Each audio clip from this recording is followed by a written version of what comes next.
वास्तव में हम आज किष्किंधा कांड, सुंदर कांड और लंका कांड और उत्तर कांड, ये चार कांड हैं जिनकी विशेषताएं क्या है। किष्किंधा कांड की विशेषता यह है, अर्थवान है, बिना हनुमान जी के राम जी अधूरे हैं। इसलिए आज भगवान राम का संकल्प पूर्ण होगा, इस बात का पूर्ण विश्वास हो गया प्रभु राम को, क्योंकि हनुमान जी मिल गए। भगवान राम ने हनुमान जी से एक बात पूछी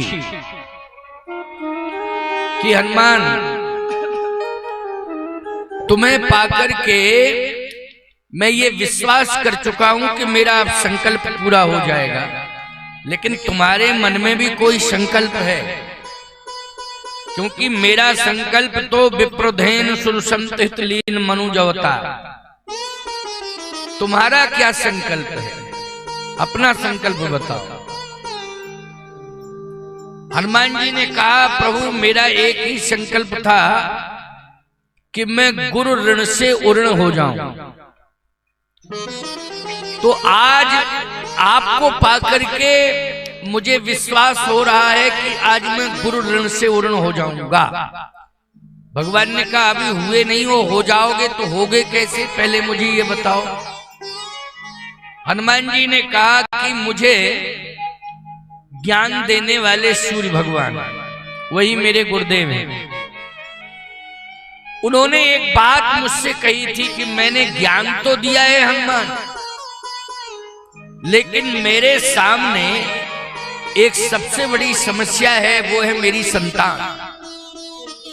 देखो एक बात आपको बताएं, यदि संतान आपके अनुकूल है तब तो आप निश्चित रूप से प्रसन्नता महसूस करोगे कि हम प्रसन्न हैं क्योंकि हमारी संतान हमारे अनुकूल। और सब कुछ अनुकूल हो लेकिन संतान यदि अनुकूल नहीं है तो बहुत कष्ट की बात है, क्योंकि आपने जो भी जीवन में किया है वो आप के मन में ऐसा लगेगा कि मैंने जो भी किया वो बेकार हो गया, क्योंकि मेरे बच्चे मेरे अनुकूल नहीं। तो क्या सूर्य भगवान की संतान सूर्य भगवान के अनुकूल नहीं है? देखो भाई, सूर्य भगवान के पुत्र हैं सुग्रीव जी, जो किष्किंधा में रहते हैं, वो सूर्य भगवान के पुत्र हैं, उनको सूर्य पुत्र कहा जाता है। तो सुग्रीव जी की एक मना स्थिति है कि वो भागे भागे फिरते हैं। अच्छा बोलो, आपका बेटा भागा भागा फिरे तो आपको अच्छा नहीं लगेगा कि ये भागा ही भागा फिरता है। अरे भाई, मेरे पास रहे, मैं जो उसे आदेश दूं उसका पालन करे, लेकिन वो तो भागा भागा फिर रहा है। तो सूर्य भगवान का जो पुत्र है सुग्रीव, वो भागने में एक्सपर्ट है, भागा भागा फिरता है। अच्छा, भागा भागा क्यों फिर रहा है, कारण क्या है? करना कुछ नहीं चाहता है, अधिकार पाना चाहता है। अच्छा एक बात बताओ, कर्तव्य से अधिकार मिलता है, बिना कर्तव्य किए किसी को अधिकार मिला नहीं है। और यदि बिना कर्तव्य के कोई अधिकार पाने की चेष्टा करता है तो निश्चित रूप से संघर्ष होता है कि तुमने किया दिया कुछ नहीं है और तुम अधिकार पाना चाहते हो। सुग्रीव जी कुछ करना नहीं चाहते हैं लेकिन अधिकार पाना चाहते हैं। सूर्य भगवान इस बात से चिंतित है कि ये भागा भागा फिरता है, कुछ करना चाहता नहीं है और सम्मान पाना चाहता है, अधिकार पाना चाहता है। तो सम्मान ऐसे नहीं मिलता है, जब व्यक्ति कुछ करता है तब सम्मान मिलता है उसे। आज इस गांव में बेरियाडीह गांव में यज्ञ हो रहा है। ये 5वां यज्ञ है, पंचम यज्ञ। और 5वें यज्ञ का यजमानत्व तो श्री राम किशोर शाही जी ने स्वीकार किया है। 5 यज्ञ पूर्णता की ओर है, ये 5वां यज्ञ। ये तो मुझे ही अनुभव है कि 2 यज्ञों का तो मुझे ही अनुभव है। पिछले यज्ञ में आया था, इस बार आया हूं। वो अभी रामकिशोर जी मंच पर कह रहे थे, महाराज जी जो 2029 में 6वां यज्ञ होगा उसमें हनुमत महायज्ञ होगा, तो आप आशीर्वाद दो कि यज्ञ सफल हो और आप आए। तो देखो भाई, पहले में आया था तो पहले भी मैंने कहा था कि तुम भी स्वस्थ रहोगे, हम भी स्वस्थ रहेंगे, हमारे श्रोता स्वस्थ रहेंगे, गांव और क्षेत्र के लोग जितने सहयोग कर रहे हैं वो सब स्वस्थ रहेंगे और पूरे ग्राम में क्षेत्र में मंगल ही मंगल रहे, ये मेरा आशीर्वाद है। तो भगवान की कृपा से 7 वर्ष हो गए, क्योंकि 2 साल कोरोना काल में चला गया इसलिए यज्ञ नहीं हुआ, लेकिन लगभग इतना बड़ा महामारी का दौर आया। लेकिन प्यारे, कहीं ना कहीं आज हम देख रहे हैं कि आप सब बैठे हो, रामकिशोर जी पूरे बेरियाडीह ग्राम आसपास क्षेत्र के लोग मुक्त हस्त से सहयोग भी दे रहे हैं और यज्ञ में सेवाएं दे रहे हैं, यज्ञ कर रहे हैं। बहन बेटियां भी बाहर से आई हैं यज्ञ देखने के लिए, सभी रिश्तेदार बाहर से आए हैं, व्यवहारी बाहर से आए हैं, प्रेमी लोग बाहर से आए हैं। ईमानदारी के साथ बताओ, कहीं ना कहीं भगवान ने हमारे प्राण की रक्षा की है, तभी तो हम बैठे हैं। नहीं, कोरोना काल में डॉक्टरों ने हाथ उठा दिए थे कि भाई हम इलाज नहीं कर पाएंगे, ऐसी बीमारी महामारी है कि हमारे हाथ में नहीं है। प्रयास रहेगा लेकिन बच जाओ तो भगवान की कृपा। लेकिन बच गए कि नहीं बच गए, बोलो बचे तो आज यज्ञ में बैठे हो। मैं अभी यज्ञ भगवान के सामने सम्मुख बैठा हूँ, प्रार्थना करूंगा, दुर्गा माता से प्रार्थना करूंगा और अयोध्या नाथ भगवान से, बजरंगबली से ये प्रार्थना करूंगा कि 2029 में जो हनुमत महायज्ञ होगा उसमें राम किशोर शाही और आप सभी ग्रामवासी, क्षेत्रवासी सभी सुरक्षित रहेंगे और बड़ी भव्यता दिव्यता के साथ 2029 का हनुमत महायज्ञ संपन्न होगा। और ठाकुर जी ने चाहा तो मुझे भी यज्ञ के निमित्त यज्ञ भगवान सुरक्षित रखेंगे तो मैं भी आऊंगा आपके यज्ञ में 2029 में। समझे? तो आप सभी को कहीं ना कहीं यज्ञ का पुण्य आपके कार्यों में और आपके स्वास्थ्य और आपके कर्तव्य, आपके परिवार के संचालन में यज्ञ का पुण्य हमेशा साथ काम आएगा, आपके साथ रहेगा। इस बात पर आपको विश्वास करना पड़ेगा, क्योंकि परमात्मा विश्वास से ही प्राप्त होता है। अगर विश्वास नहीं है तो ईश्वर नहीं है, और विश्वास है तो ईश्वर आपके पास है। इसलिए विश्वास तो करना ही पड़ेगा। आए हम सभी लोग राम कथा के माध्यम से आज विश्राम दिवस की पावन वेला में विश्वास रखें। हनुमान जी ने कहा कि मेरा संकल्प एक ही है कि मैं सुग्रीव जी को आपसे मिला दूं, और यदि परमात्मा किसी जीवात्मा को मिल जाए तो ईमानदारी के साथ बताओ उसकी भागदौड़ समाप्त हो जाए। क्यों भाई? ये जो भागा भागा फिर रहा है इंसान, और भाग भी रहा है लेकिन सफलता नहीं मिल रही है। अगर परमात्मा मिल जाए तो भागना भी बंद हो जाए और भाग भी जाग जाए। क्यों भाई? भागना बंद हो जावे और भाग जाग जावे। अगर आपने सुग्रीव को स्वीकार कर लिया तो सूर्य भगवान प्रसन्न हो जाएंगे कि चलो मेरे बेटे को परमात्मा मिल गया, राम मिल गए। इसलिए आप कृपा करके सुग्रीव जी को स्वीकार कर लें तो मैं गुरु ऋण से उर्ण हो जाऊं। भगवान ने किष्किंधा कांड में वचन दिया है। भगवान ने कहा है कि मैं वचन देता हूं हनुमान, सुग्रीव को मैं तुम्हारे कारण स्वीकार करूंगा, चलो मुझे ले चलो।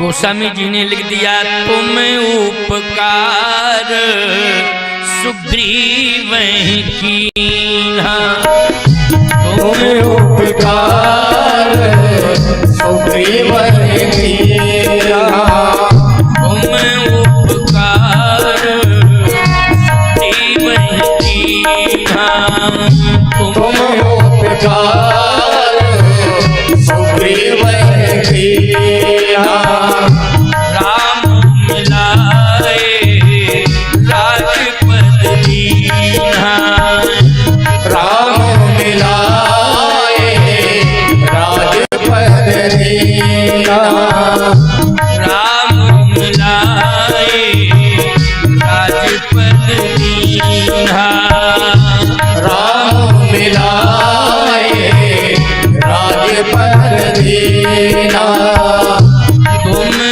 उपकार सुग्रीव कीन्हा। किष्किंधा कांड में सुग्रीव जी को राम जी मिले, हनुमान जी ने मिलाया, यह है किष्किंधा कांड। अच्छा, सुंदर कांड क्या है? सुंदर कांड में विभीषण जी को राम जी मिले। बोलो मिले कि नहीं? अच्छा, विभीषण जी को राम जी किसके माध्यम से मिले हैं? जल्दी बोलो। हनुमान जी के माध्यम से।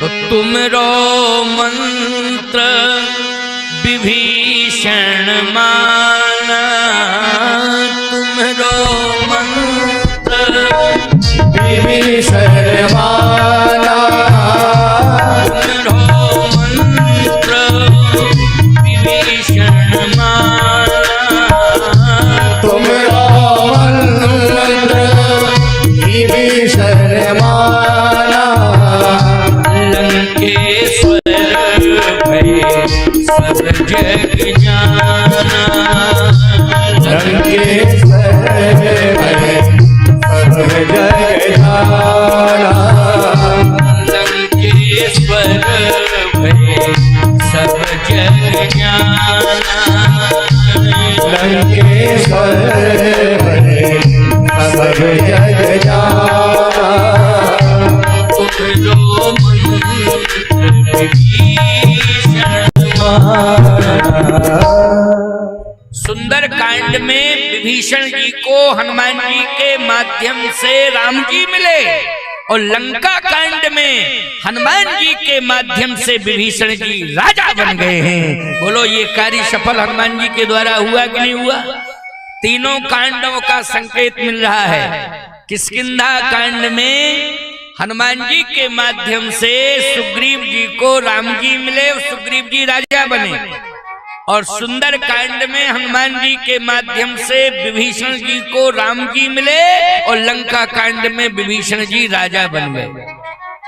ये हनुमान जी की देखो 2029 में हनुमत महायज्ञ होना है, इसलिए मैं हनुमान जी की महिमा की भूमिका बना रहा हूं। कितनी बड़ी महिमा है हनुमान जी की। अब 2029 में हनुमत महायज्ञ होगा, तो यही विचारवान श्रोताओं विचार करना, हनुमान जी महाराज की कितनी बड़ी कृपा आप सबके ऊपर रहेगी कि जिनके काम जो भी अधूरे होंगे, हनुमान जी की कृपा से उनके सारे काम पूरे होंगे। ये विश्वास रखना, ये वाणी मेरी व्यर्थ नहीं जा सकती है। हनुमान जी की कृपा से सारे कार्य पूर्ण होंगे। सुग्रीव जी के पास हनुमान जी महाराज श्री राम जी को ले गए। सुग्रीव जी चरण पकड़ लिए। भगवान ने कहा रो नहीं, हनुमान जी ले आए हैं, अब तुम्हारी जो भी समस्या होगी सारी समस्या मैं दूर कर दूंगा। सुग्रीव जी ने कहा प्रभु समस्या तो बड़ी है। भगवान ने कहा समस्या बड़ी है वैसे मैं जानता हूं, लेकिन फिर भी बता दो, बताने में क्या दिक्कत है, बताओ समस्या क्या है।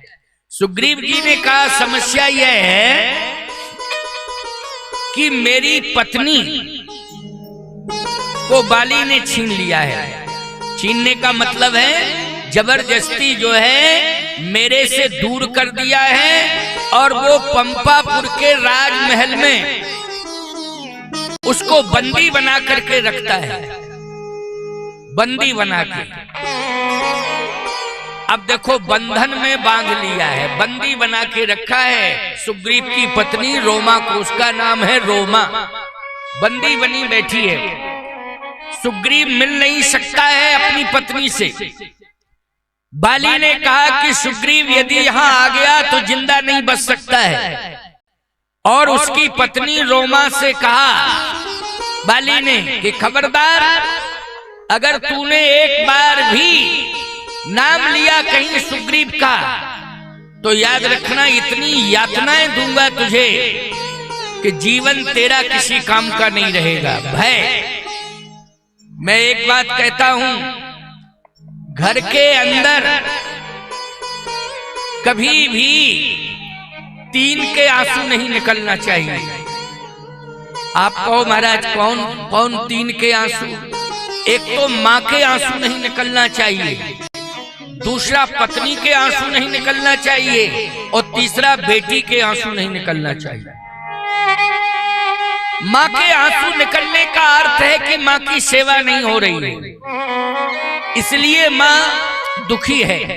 पत्नी के आंसू निकलने का अर्थ है कि पति निश्चित रूप से घर के दायित्व को संभाल नहीं रहा है, पति जो है भटक चुका है, पति नशा कर रहा है, पति जुआ खेल रहा है, पति जो है राहजनी कर रहा है, पत्नी रो रही है, कहां से कहां मेरे पिता ने निर्णय ले लिया कि इसके साथ मेरा विवाह कर दिया, अब मेरा जीवन नरक हो गया।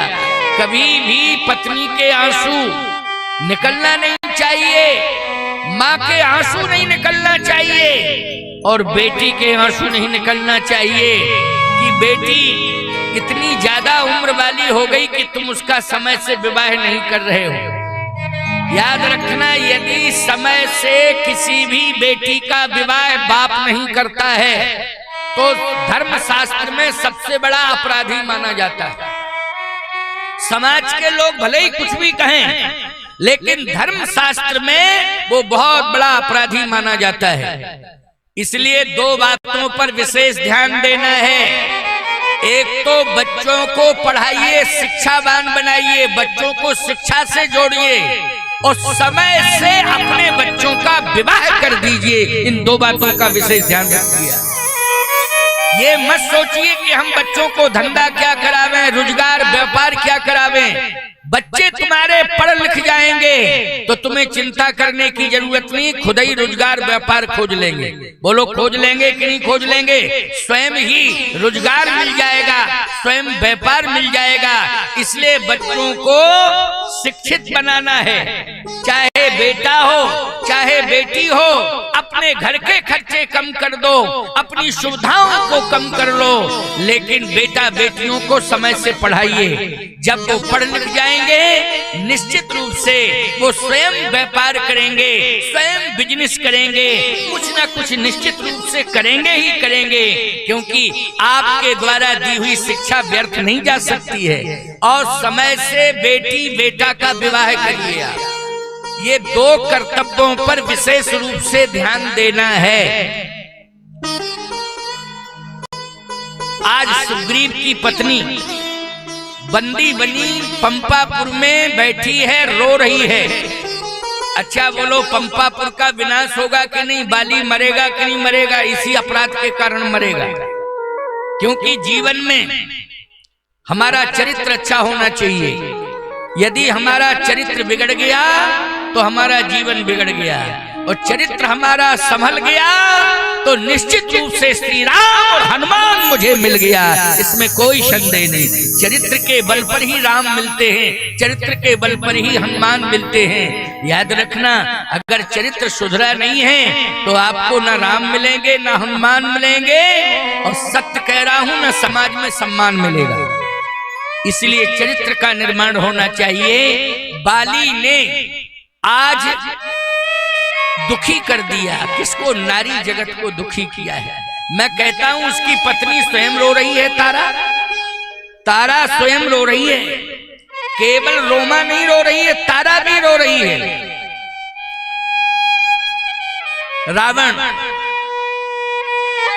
रावण ने भी नारियों को दुखी किया है। रावण के राज्य में देव यक्ष गंधर्व नर किन्नर नाग कुमारी और जीत भरी निज बाहुबल बहु सुंदर वर नाग। देव यक्ष कन्याओं का हरण करके लाता है। देव यक्ष कन्याएं रो रही हैं, बंदी बनी बैठी हैं। 21,000 नारी और कुमारियों का हरण करके लाया था रावण और उसने बंदी बना करके रखा था लंका में। और याद रखना, वो बंदी बनी हुई 21,000 नारियां कुमारियां रोती रही और रो रो करके श्राप दे रही थीं। और उसमें मूल रूप से सीता जी का श्राप और जुड़ गया, क्योंकि ये देव यक्ष कन्याओं का हरण तो किया था, लास्ट में उसने सीता जी का हरण किया, जनक नंदिनी जानकी जी का हरण किया। तो परिणाम क्या निकला? परिणाम ये निकला कि रहा न कोकुल रोवन हारा। भगवान ने कहा सुग्रीव तुम चिंता मत करो, तुम्हारी समस्या का समाधान होगा। मैं तुम्हारी पत्नी को बंधन मुक्त करूंगा और बाली का वध करूंगा। देखो भाई, 2 वचन भगवान ने दिए हैं। मैं तेरी पत्नी को बंधन मुक्त करूंगा और बाली का वध करूंगा। संसार में बहुत से बंधन हैं प्यारे, हम उन बंधनों में बंधे हुए हैं, लेकिन हम बंधनों से मुक्त तो नहीं हो पा रहे हैं, बल्कि उलझते जा रहे हैं।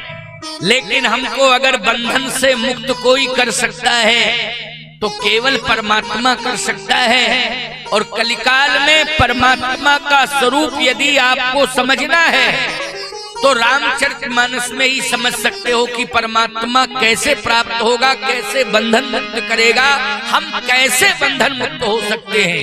ये रामचरितमानस में ही प्रमाण मिल सकते हैं और कोई दूसरा विकल्प नहीं है, कोई दूसरा विकल्प नहीं है। आइए सुनिए, भगवान ने कहा चिंता मत करो। सुग्रीव से कहा कि सुग्रीव चलो मेरे साथ, आज मैं बाली को चुनौती दूंगा और उसका वध करूंगा और तेरी पत्नी रोमा को बंधन मुक्त करूंगा, चलो मेरे साथ।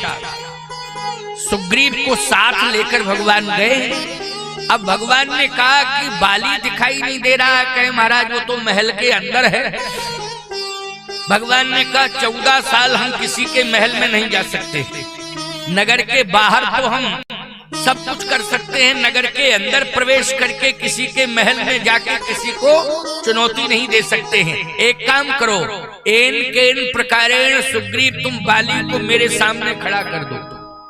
सुग्रीव ने कहा महाराज समस्या ये है कि अगर हमने खड़ा भी कर दिया उसको आपके सामने और कहीं आपने कुछ प्रयास नहीं किया तो पहले तो मुझे मार डालेगा और बाद में आप उसे मारोगे तो कोई मतलब नहीं निकलता है। इतना खतरनाक है कि मुझे देखेगा तो तुरंत मार डालेगा। भगवान ने कहा नहीं, मेरे सामने यदि किसी के प्राण भी निकल जाते हैं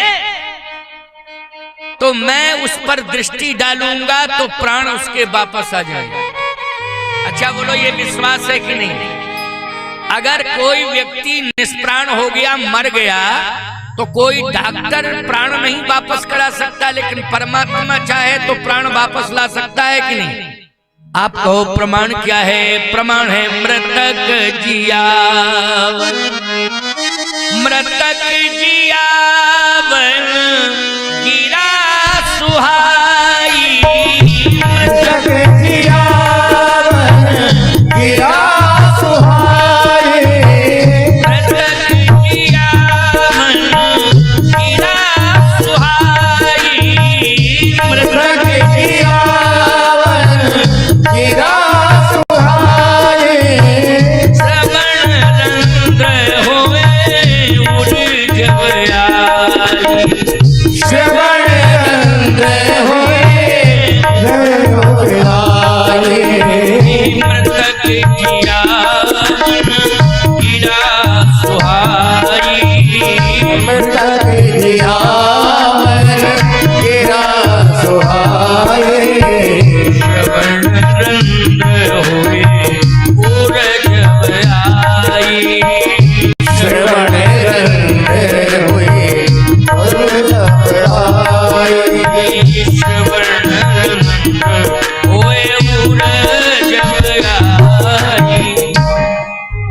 मेरी वाणी में ये क्षमता है, मेरी दृष्टि में ये क्षमता है कि प्राण वापस आ जाएंगे। डरता क्यों है? बुला, ललकार। सुग्रीव ने ललकारा बाली को, और सुग्रीव की ललकार सुन के बाली ने कहा, अच्छा ये मुझे ललकारने के लिए आ गया, इसका मतलब है इसका साहस। तारा ने कहा, ये साहस सुग्रीव का नहीं है। सुग्रीव किससे मिला है? आप सोते रहते हो, आपको पता है? बाली ने कहा, मुझे तो पता नहीं है किससे मिल गया सुग्रीव। तारा ने कहा, तारा मानी बाली की पत्नी। बाली की पत्नी ने कहा, सुन पति जी नहीं मिले सुग्रीवा, उते तो बंधु तेजी बल सीवा, कौशलेश सुत लक्ष्मण रामा, ओ कालहु जीत सके संग्रामा। आज श्री राम से मिल गया है सुग्रीव। अच्छा श्री राम, अरे मिल जाने दो श्री राम से, लेकिन आज मैं सुग्रीव का निश्चित रूप से वध करूंगा। आज उसकी मृत्यु होगी होगी, समय आ गया है उसके मरने का।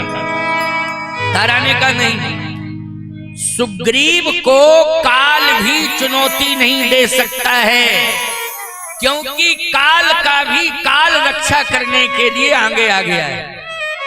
तात राम नर नहीं भूपाला, भुवनेश्वर कालहु कर काला। बाली कहता है, नहीं नहीं, मैं राम से डरता नहीं हूं, मैं काल से नहीं डरता हूं। तारा ने कहा, काल से भले ही ना डरो, लेकिन राम से तो डरो। एक बात बतावे, काल क्या करेगा? काल ज्यादा से ज्यादा मार सकता है काल। क्यों भाई? और क्या करेगा? लेकिन राम से इसलिए डरना चाहिए क्योंकि राम नाराज ना होने पावे, राम रूठने ना पावे, राम हमसे दूर ना होने पावे। क्योंकि काल अगर क्रोध में आकर मुझे मार देगा तो राम की कृपा अगर मेरे ऊपर रही तो राम मुझे तार देगा, हम तर जाएंगे। तो हम मरने से क्यों डरे? जब हम तर जाए तो मरने से क्यों डरे? क्यों भाई? जब हमें तरना ही है, चिंता मरने की नहीं है, चिंता है तरने की। इसलिए राम तो तारते हैं। बाली ने कहा कि तुम चिंता मत करो, अगर वो राम तारने वाला राम है तो मैं मर जाऊंगा और राम के हाथों से मरूंगा तो तर जाऊंगा, फिर काल के हाथ से थोड़ी मरूंगा। राम मुझे मारेंगे तो राम के हाथ से मरूंगा, और राम के हाथ से मरूंगा तो निश्चित रूप से तरूंगा अगर राम है। और अगर राम का बहाना करके कोई राजकुमार आ गया है तो मैं डरता नहीं हूं, और यदि राम है वो ब्रह्म राम है तो मैं प्रतिज्ञा करता हूं।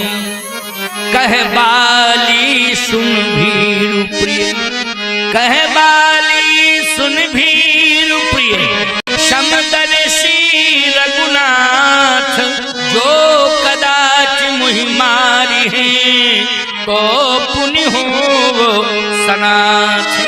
यदि राम ब्रह्म है और मारेंगे तो मैं सनाथ हो जाऊंगा। तारा ने कहा, लेकिन मैं तो अनाथ हो जाऊंगी। बाली कहता, नहीं नहीं, अगर राम के हाथ से मैं मारा जाऊंगा तो मैं सनाथ हो जाऊंगा, और तू राम का दर्शन करेगी, और राम का दर्शन करेगी तो राम ब्रह्म राम, उसका अस्तित्व है, प्रभाव है, इतना कृपालु दयालु है कि वो ब्रह्म राम दया करेगा, कृपा करेगा, करुणा करेगा। तो पति तो तुझसे दूर हो जाएगा, लेकिन जगतपति तुझे मिल जाएगा, और जगतपति तुझे अगर मिल गया तो तेरा भी कल्याण हो जाएगा। अच्छा, इस बात को तो मंदोदरी से रावण ने भी कहा था। जिस समय खरदूषण का वध हुआ तो रावण कह रहा था, खरदूषण मूसम बलवंता, उठ नहीं कुमार बिनु भगवंता, तो मैं जाय बैर हठ करी हो। अब मैं जबरदस्ती दुश्मनी करूंगा और उनके बाण से मरूंगा क्यों?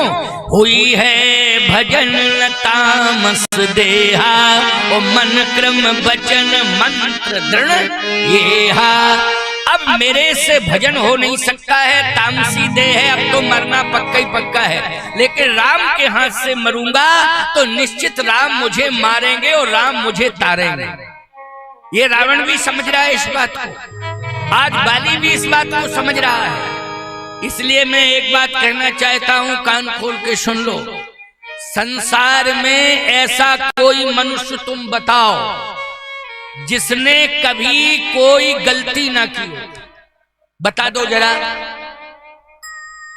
बस इतना अंतर है कि कोई ज्यादा बड़ी गलतियां करता है, कोई छोटी मोटी गलतियां कर देता है। क्यों भाई, करता है कि नहीं करता है?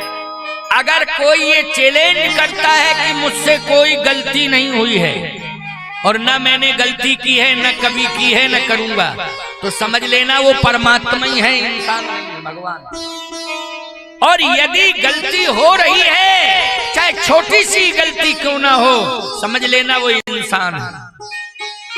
इसलिए भैया हम बार बार भगवान से प्रार्थना करते, चाहे तुम हो चाहे हम महात्मा हैं, हम भी जब भगवान के सामने जाते हैं तो यही कहते हैं, एक मंद में मोह। जब हनुमान जी कह रहे हैं तो हम और तुम क्या हो, बोलो भाई।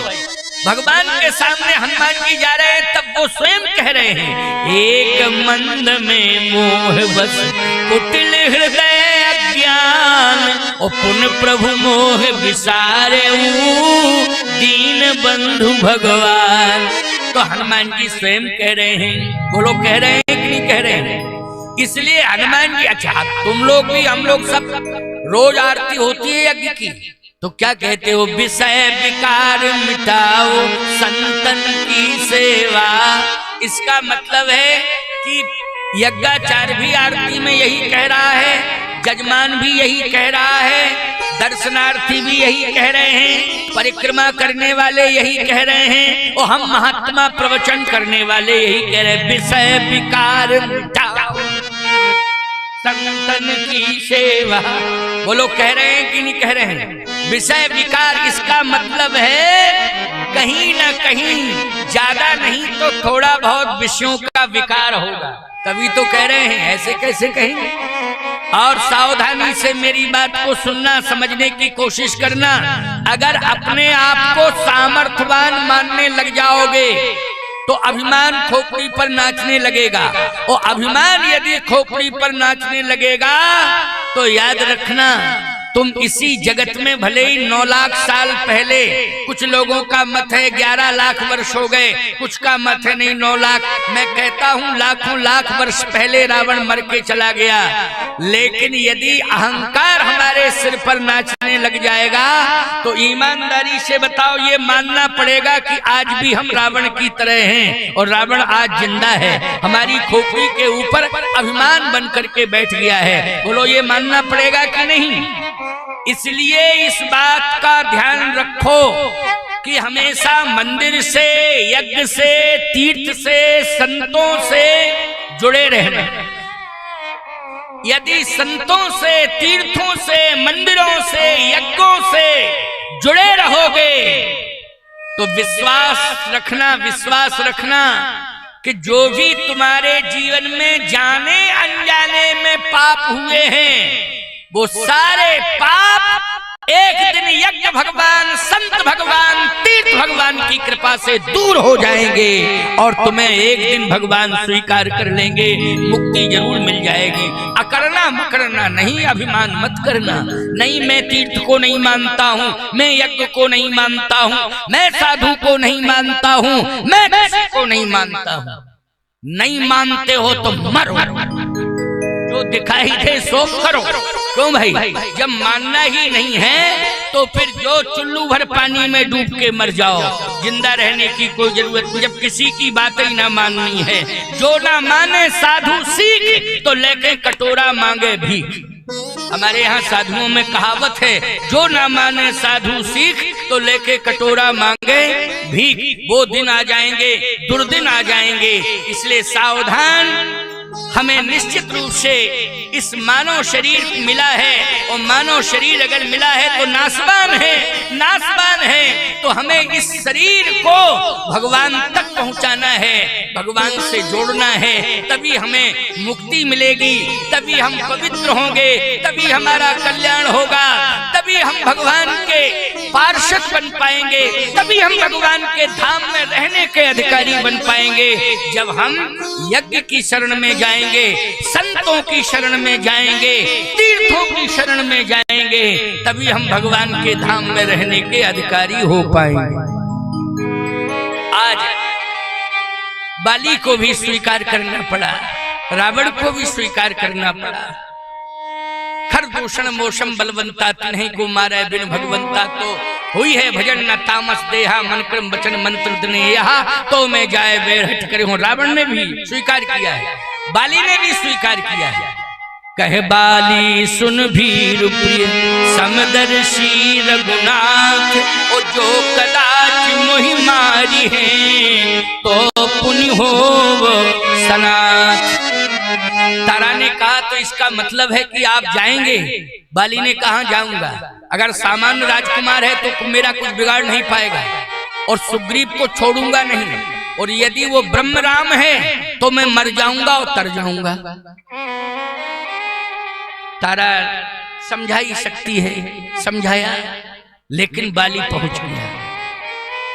युद्ध हुआ, बहुत बड़ा युद्ध हुआ है सुग्रीव का और बाली का, साधारण नहीं हुआ है। इतना बड़ा युद्ध हुआ है कि बाली भी इस बात को महसूस कर रहा है कि मैं इतना बलवान हूं, लेकिन सुग्रीव का कुछ बिगाड़ ही नहीं पा रहा। कहीं ना कहीं से ताकत मिल रही है इसको, और ताकत किसकी मिली थी जल्दी बोलो? भगवान ने पहली बार जब युद्ध हुआ, पहला युद्ध, उसमें तो भाग गया सुग्रीव, लेकिन घायल हो गया था। लेकिन दोबारा में जब गया तो भगवान ने हाथ रखा शरीर पर, कर परसा सुग्रीव शरीरा तनवा कुलस गई सब पीड़ा। पहले युद्ध की पीड़ा दूर करी और माला पहना दी। माला पहनाई है, हाँ, गोस्वामी जी ने लिखा है किष्किंधा में, मेली कंठ सुमन की माला, पटवा पुनि बल दे विशाला। भगवान ने पुष्पों की माला पहना दी, पुष्प की माला। अब माला पहन ली और पटवा अपने शरीर पर हाथ रखा, वज्र के समान शरीर हो गया। बाली इस बात को समझ रहा है कि कहीं ना कहीं ताकत मिल रही है, कहीं ना कहीं से, निश्चित रूप से इतनी ताकत तो थी नहीं। लेकिन प्यारे, युद्ध हुआ, ऐसा वैसा युद्ध नहीं, बहु छल बल सुग्रीव कर, पूरी ताकत बाली ने लगा दी। ये हारा भयमान। अब सुग्रीव यहाँ हार रहा है, क्योंकि बाली ने इतनी ताकत लगा दी है कि सुग्रीव ने पूरी ताकत लगा दी, फिर भी पराजय को स्वीकार करने वाला है। कहता है बस अब मैं पराजित होने वाला हूं, अब मैं सफल नहीं हो पाऊंगा। बहु छल बल सुग्रीव कर ही हारा भयमान, का बस भाई छोड़ दे मुझे, मत मार, मैंने पराजय स्वीकार कर ली है। भगवान ने कहा नहीं, पराजय क्यों स्वीकार कर रहा है? मेरी भुजाओं का बल तुझे मिला है, मैंने तुझे आशीर्वाद दिया है, मैंने तेरे सिर पर हाथ रखा है। लेकिन सुग्रीव कहता है रक्षा करो मेरी, तभी मैं बच पाऊंगा, नहीं तो मर ही जाऊंगा।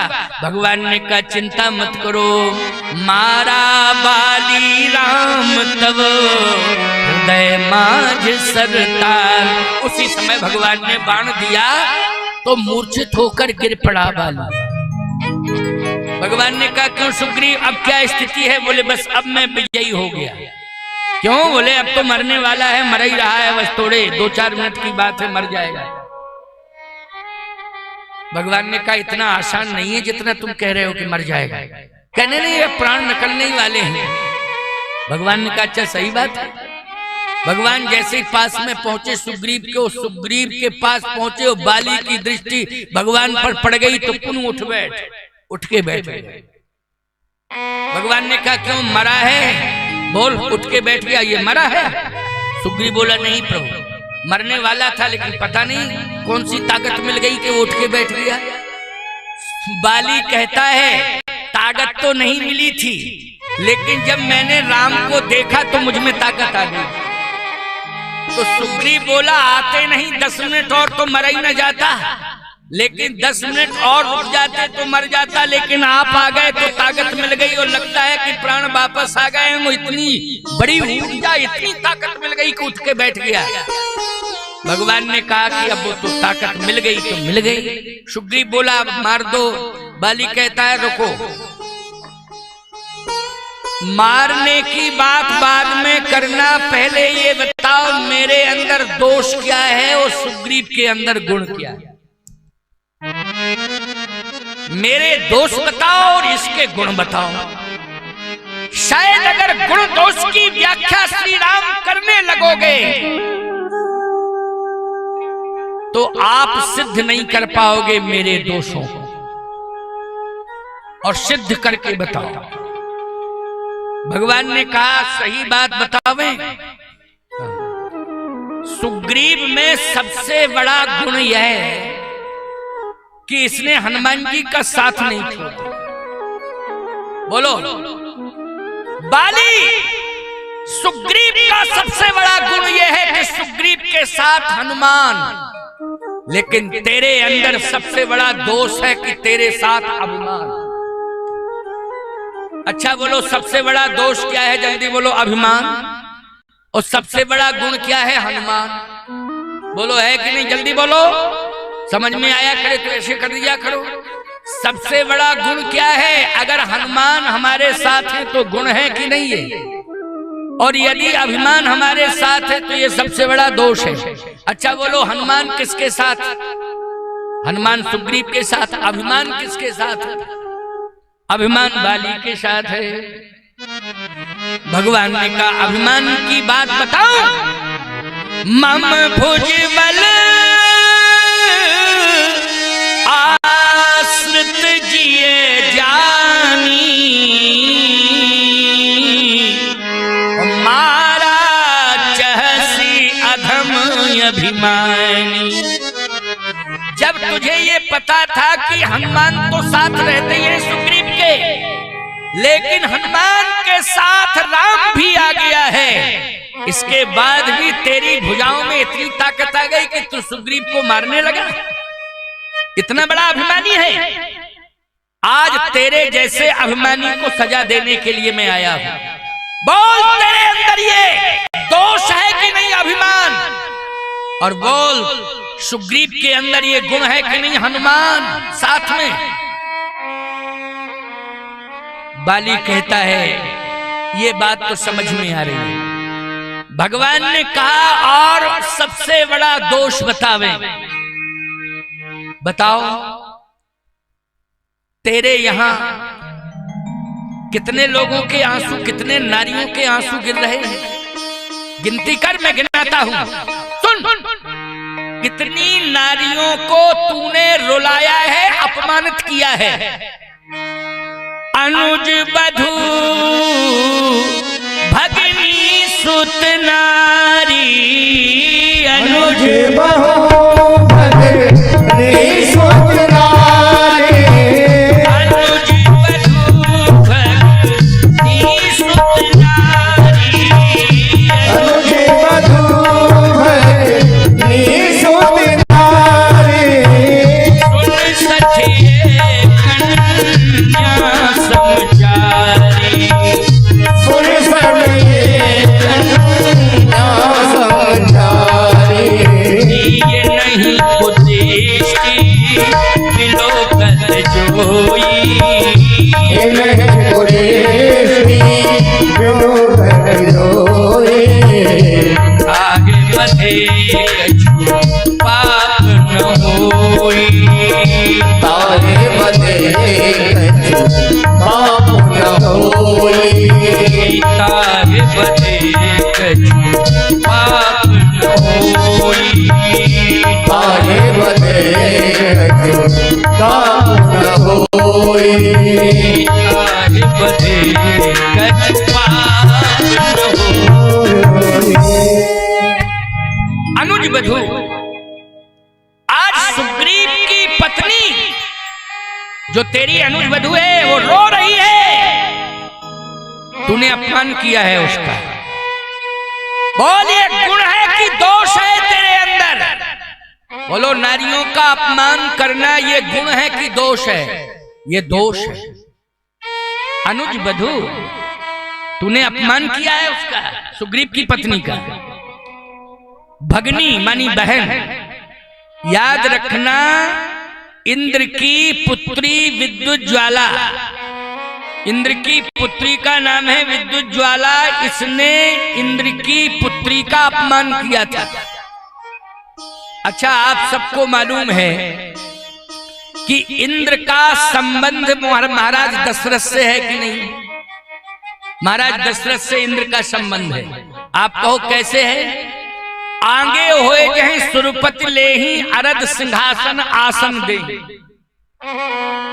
जब महाराज दशरथ स्वर्ग जाते हैं तो इंद्र जो है खड़ा हो जाता है, सम्मान करता है, और जो स्वर्ग का सिंहासन है उसको आधा छोड़ देता है। तो आधे भाग में इंद्र बैठता है और आधे भाग में महाराज दशरथ बैठते हैं। ईमानदारी के साथ बताओ, बोलो ये रामायण की चौपाई है? बोलो बाबा, है कि नहीं? सरजू शरण जी बोलो, है कि नहीं? सखी बाबा, ये रामायण की चौपाई।